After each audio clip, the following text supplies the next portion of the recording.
Picture this, a roaring crowd under the Wembley lights, 90,000 pairs of eyes fixed on a lone figure straddling a Harley Davidson XR 750. Every heart in the stadium forgets to beat as Evel Knievel revs his engine, red, white, and blue leather glinting under the floodlights. In an instant, he spits flames of gasoline through the night air and launches himself over a stack of 51 smashed cars. Tires spin, metal screams, and he sails through the sky. Then silence. Not a single exhaled breath until he lands perfectly on the ramp, slides to a stop, and yells, "Did they come to see me die?" It's a moment burned into the memory of anyone who witnessed it, but that was 1973. 2 years later, on a familiar summer afternoon, Evel Knievel stood in a quiet hospital hallway, reading a note, then answering a phone call that would end his career forever. He had broken 433 bones, the most of any entertainer in history, yet this time he didn't stagger back onto his bike. Instead, he walked away. Why? What words, whispered over a crackling line, convinced a man who thrived on risk to hang up his helmet? That mysterious call, barely lasting minutes, carried a threat heavy enough to terrify even the man who danced with death on 2 wheels. To understand the weight of that phone call, we must rewind to the rugged mining town of Butte, Montana in October 1938, where Robert Craig Knievel was born into hardship. His father, 21 and reckless, already courted scandal, while his mother, just 17, struggled to keep both her man and her sanity. By the time Robert was 2, both parents vanished, his mother disappearing for good, his father racing off to Reno, and never looking back. The boys were left in the care of grandparents who could barely manage their own worn spirits. Ignatius, haunted by his own demons, sank into long silences. Emma, his grandmother, labored to raise 2 wild, angry toddlers while confronting her own loneliness. That early abandonment carved deep hollows in young Robert's heart. He fled the emotional emptiness by breaking rules. By age 8, he was skipping school, stealing hubcaps, and roaming Montana's back roads with a stolen bicycle. His defiance was more than teenage rebellion. It was a statement, "I will not be controlled." Then came the fateful day he watched Joey Chitwood's auto Daredevil show. Cars tumbled, engines roared, and Robert sat in awe. The stunt rider's fearless dance across metal and air awakened something primal in the boy. Danger wasn't a curse, it was a calling. As a teenager, Robert held down dangerous copper, mining jobs, and guided hunters through thick brush. As a way to chase the adrenaline he craved, he dropped out of high school saying plain life felt pointless, preferring anything that offered a thrill or a chance at defiance. In 1956, 19-year-old Knievel enlisted in the U.S. Army's 101st Airborne Division. He learned parachuting, sharpened his athletic talents in pole vaulting, and flaunted the discipline officers tried to instill. He lasted just over a year before his rule-breaking nature clashed too fiercely with military protocol. Even so, the Army gave him something invaluable: coordination, bravery under pressure, and a taste of life lived beyond fear. Back in Montana, his wrestling with the law continued. A wild motorcycle chase ended in jail, where a guard misheard his introduction and christened him Evel Knievel. He tweaked the spelling to evil, and the legend took shape. By 1959, Evel's rule-breaking heart collided with romance when he kidnapped his high school sweetheart into a shotgun wedding. The spectacle of his life was already its own form of daredevilry. Extremes attracted him. Insurance fraud became his classroom in the early 1960s, staging crashes for payouts and learning how to turn peril into profit. Each busted collarbone, whether staged or genuine, was another headline. Evel's raw animal stunts in Montana dive bars, snakes, lions, and motorcycles in a single show hinted at brighter spotlights. his leap over 2 pickup trucks in Moses Lake, Washington in 1966 ended with a gruesome crash that carved his name deeper into public fascination. He discovered that failure, wrought with drama, sold more tickets than seamless success. From there, Evel engineered every aspect of his persona: the fractured bones, the bulletproof bravado, the patriotic spangles on leather. As the big arenas beckoned, he traded dive bars for Caesar's Palace fountains and the Olympic stage of Wembley Stadium. Each new jump ratcheting up stakes, headlines, and the risk of mortal wounds. Each crash, each newspaper spread, and each supply of morphine and whiskey fueled his myth. Yet behind the roar and the applause, shadows gathered, rumors of violence, whispers of threats, and unseen eyes tracking his fall. Through contracts and rivalries, Evel learned that the scariest stunts might not be airborne jumps, but dark conversations on static, lined phones, where unseen voices held the power to end his fearless dance forever. He carried that shadow into every arena. After Wembley's roar faded, Knievel set his sights on London's Wembley Stadium in May 1975, another testament to his daring. Under stadium lights, he prepared to clear 13 buses, a record no one had attempted. Behind the scenes, he admitted doubts to a friend. The distance felt too great, the ramp too steep, the landing too fragile. Yet in public, he preached unwavering confidence. When he revved the XR 750 that night, cameras rolled live to millions. Midair, it was clear he would fall short. The bike slammed onto the buses, hurling Evel into a twisted heap.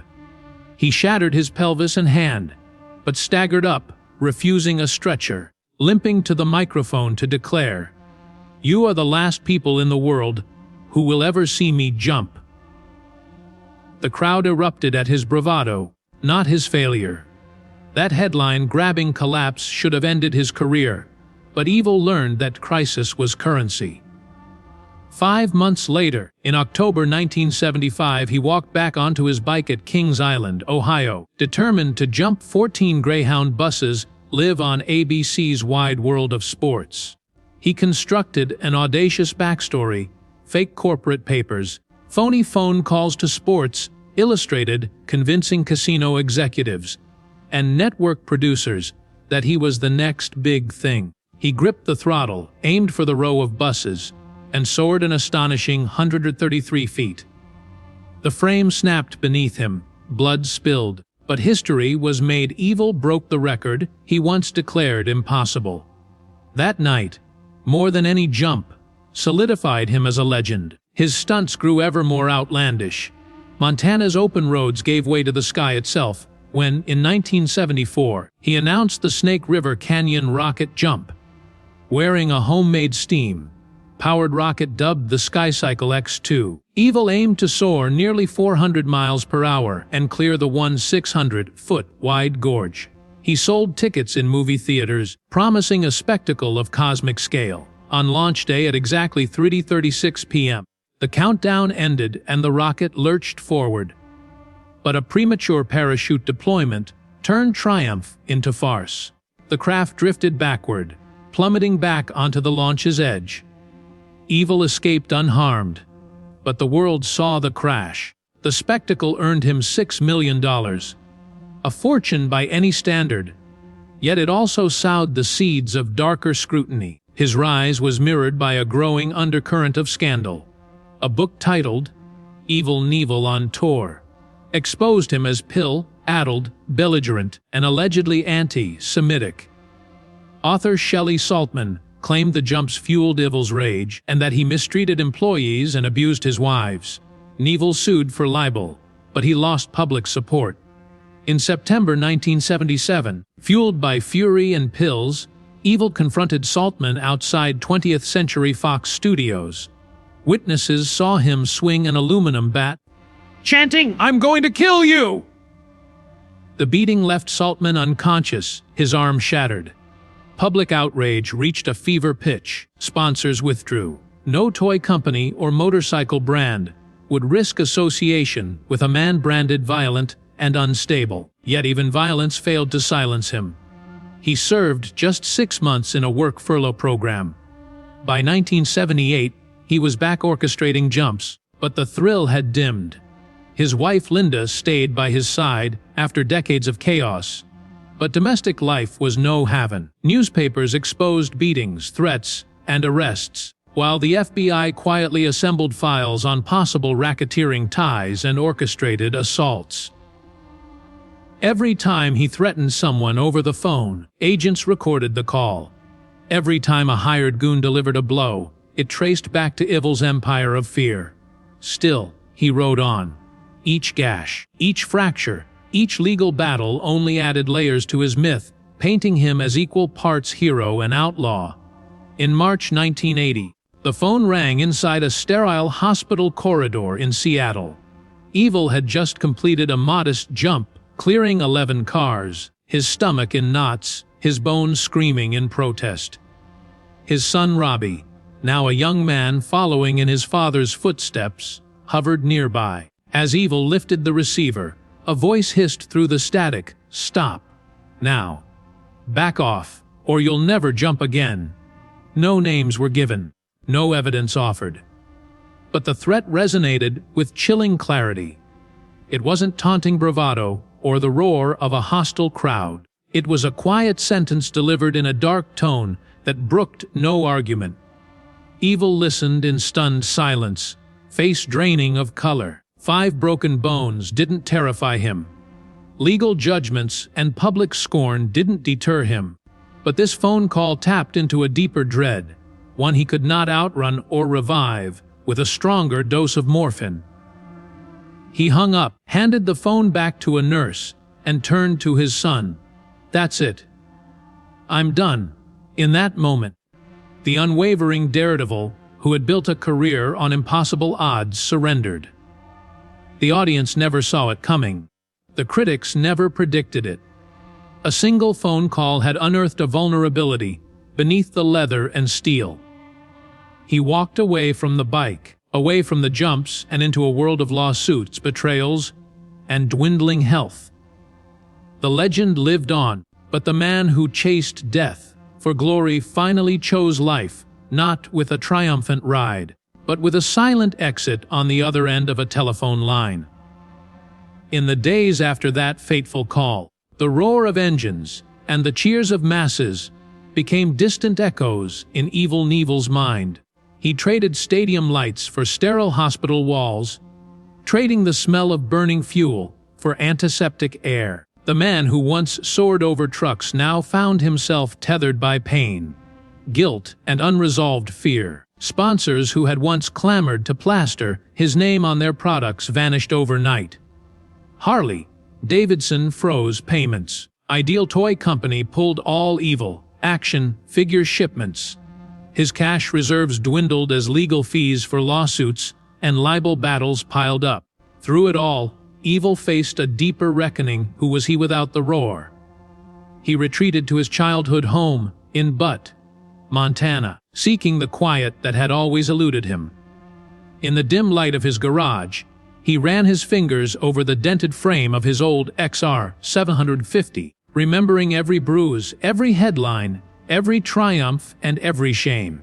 Some evenings, he cradled the handlebars as if they were a fading lover, whispering apologies for the destruction they had wrought. His wife Linda, worn by 35 years of chaos, watched him struggle with a mixture of compassion and fear. Their marriage, once a shotgun whirlwind, had become a battlefield of resentment, overdose scares, and late-night phone calls that ended in slammed doors. Financial ruin arrived like another punch to the gut. His personal expenses soared with medical bills for the 5th or 6th knee surgery, twisted spine adjustments, and liver treatments after years of heavy morphine and whiskey. The IRS eyed back taxes from missed stunt payments. Creditors knocked at doors, and the American dream he once embodied now felt like a distant memory. In desperation, Evel signed deals to appear at small fairs and state festivals, riding a borrowed bike through miniature ramps. The crowds were fewer, and excitement soared when he stumbled on his landing. Cameras captured grimaces instead of grins. A man who once commanded arenas now played to a scattering of weekend tourists. And yet every stunt, every limp made headlines. Evel falls, but the legend refuses to die. In 1999, fate offered Evel a final lifeline. A liver transplant after years of blood transfusions had handed him hepatitis C. That surgery, performed on January 28 at a Seattle hospital, inexplicably extended his life by almost a decade. He emerged from recovery with shaking hands and uncertain hope, a year older, but holding on to the chance to see his son Robbie carve his own path. Yet time, not fear, became his greatest adversary. Pulmonary fibrosis set in. Strokes sapped his strength. Each breath grew harder. Evel, who once soared 70 feet in the air, now struggled to walk 10 steps without oxygen. The roar of engines turned to the rasp of ventilators, and his defiant spirit waged its final battle against a body ravaged by years of reckless glory. Despite his mortal decline, Evel's legend refused to fade from public memory. Between 2005 and 2007, documentaries and History Channel specials revisited his glory days, painting him as both martyred hero and flawed icon. Fans clamored for new interviews, sending letters begging for one final look behind the curtain. Evel, frail and tethered to oxygen, agreed to a televised appearance on the Hour of Power show. On April 1, 2007, he walked onto a sunlit stage in California, flanked by a gentle choir and a pastor's embrace. With cracking voice, he confessed that he had been wrong to equate courage with recklessness. "If I had known Jesus years ago," he said, "I would have been 3 times the man I thought I was." That moment of vulnerability spread across 100 countries, offering a glimpse of the man behind the myth. 2 months later, Evel Knievel breathed his last on November 30, 2007, in Clearwater, Florida. News outlets described it as the passing of a stunt legend, but fans felt the end of an era. At his funeral, held 10 days later in Butt's Civic Center, mourners lined up for hours to file past his casket. Fireworks exploded in red, white, and blue as if scoring his final ride into the heavens. Actor Matthew McConaughey delivered a eulogy, declaring that Evel had flown higher than any man, stitching together triumph and tragedy into one unforgettable tapestry. His son Robbie, now the torchbearer of the Knievel name, stood at the front pew, tears glinting under stadium lights that now served as solemn spotlights. In the hush of Montana snow, the Evel Knievel Loop Road bore silent witness to a legacy built on the razor's edge. His daring spirit lives on in every heart that hears the echo of engines roaring into silence.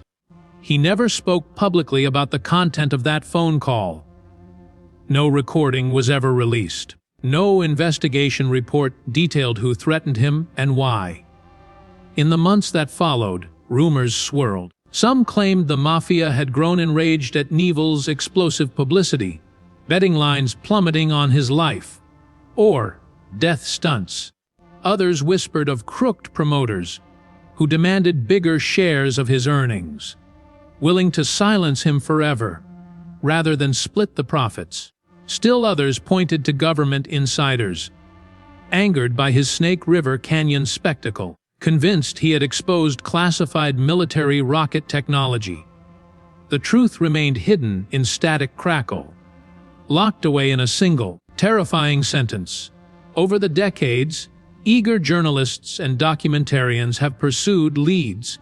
An anonymous caller shadowed by federal agents, a name scrawled on a motel notepad, a recorded fragment buried in FBI files.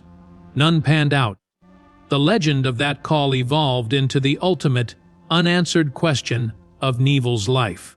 It was not the broken bones or the massive crashes that ended him, but a voice on the line, an intangible threat that struck at his soul. For the man who had leaped over death 100 times, vulnerability came not on the ramp, but through a handset. Contrast that with a typical stunt scene, cameras rolling, crowds chanting, engines screaming, heart-stopping moments stretched in slow motion.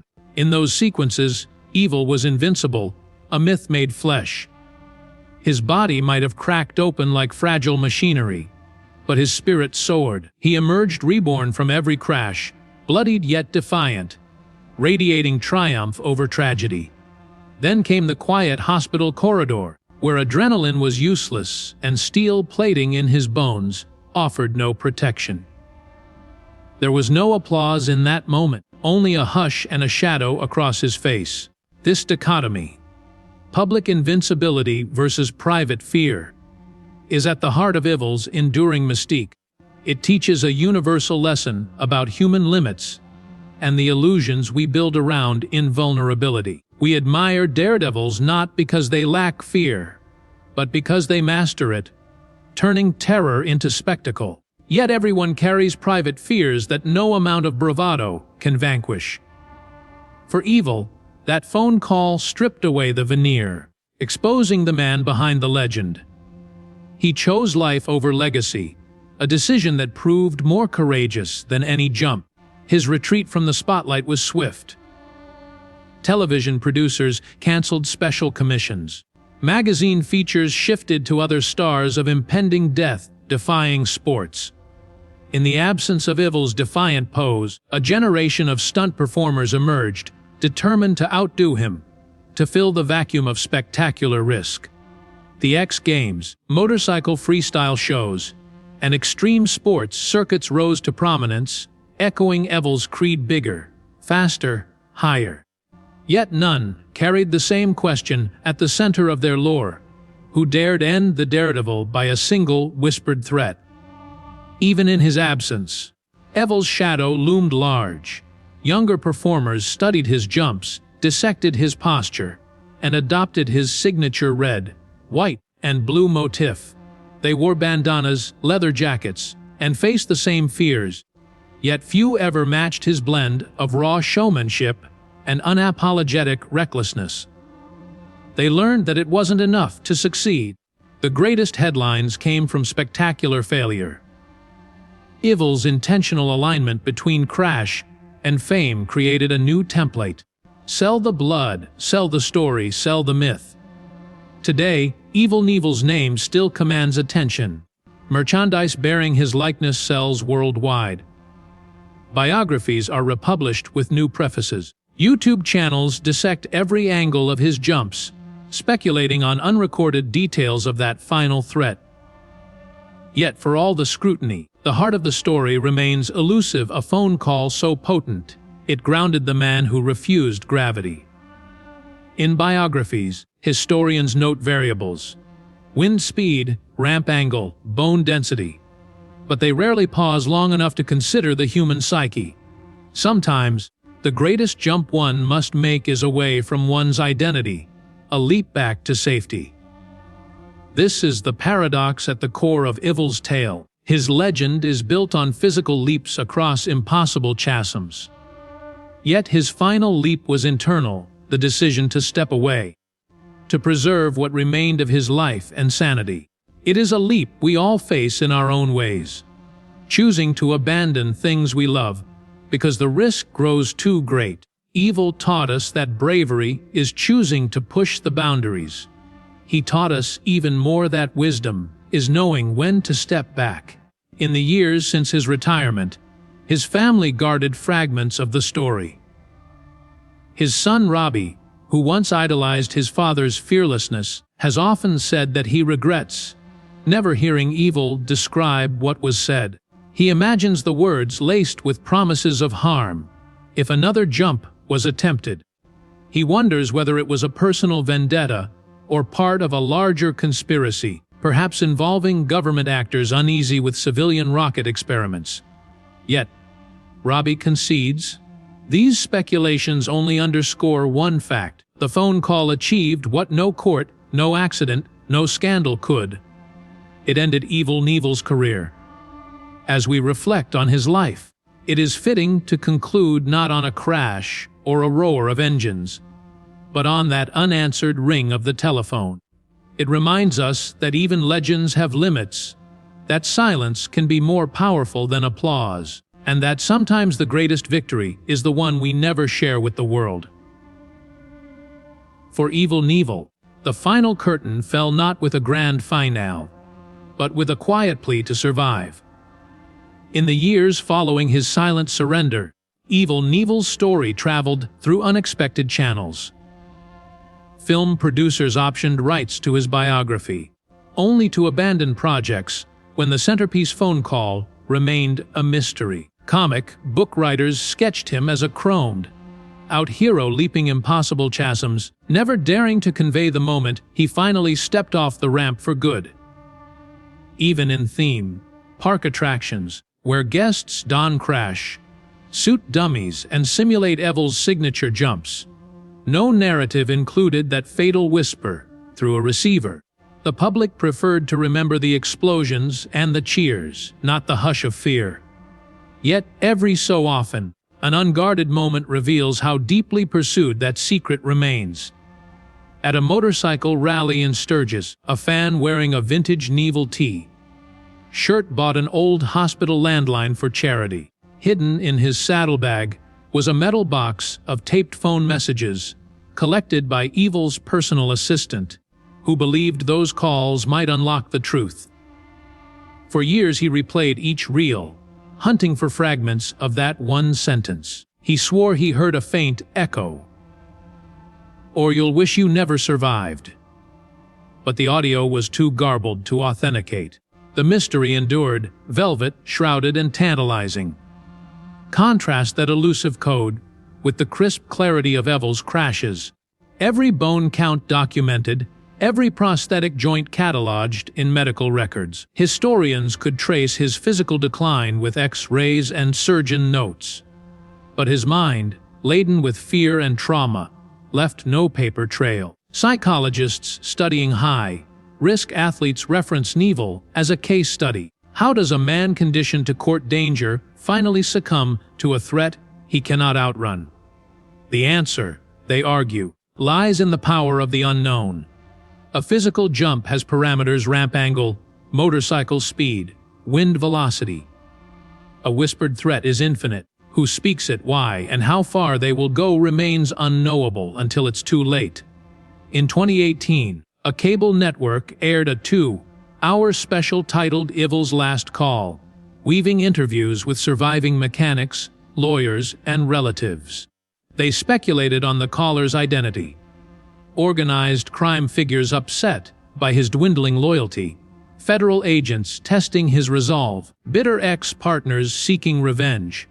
Each theory carried weight, but none held hard evidence. The program ended with a slow pan across a dusty hospital room, a phantom handset dangling from its cradle. Viewers were left with more questions than answers. Could a man, who flourished on the brink of death, be undone by simple human malice? Meanwhile, Robbie Knievel kept his father's flame alive by performing jumps once deemed impossible. Yet he too spoke in whispers about that final phone call, confessing to journalists that it haunted his dreams. Robbie's own career peaked and ebbed, following patterns eerily similar to Evel's. Triumphs magnified by stunts, scandals spurred by near misses. In interviews, Robbie confessed that every engine rev he heard reminded him of his father's last reverberation. Not the roar of a crowd, but the quiet click of a turning dial. Social media platforms erode the line between myth and reality. Hashtags like #FayEvelMystery and Fen Who Call It Him trend regularly, as amateur sleuths pore over decades-old newspaper clippings. Reddit threads compile timelines of his jumps alongside possible suspects from his legal battles. One user even claimed a 1974 FBI teletype message referred to a serious unidentified threat delivered via phone. But no credible document has surfaced. Despite thousands of comments and upvotes, the question remains suspended. Was the caller a shadowy mob boss, a jilted promoter, or someone far more personal? Perhaps the purest tribute to Evel's paradox appears in a traveling museum exhibit that debuted in 2020.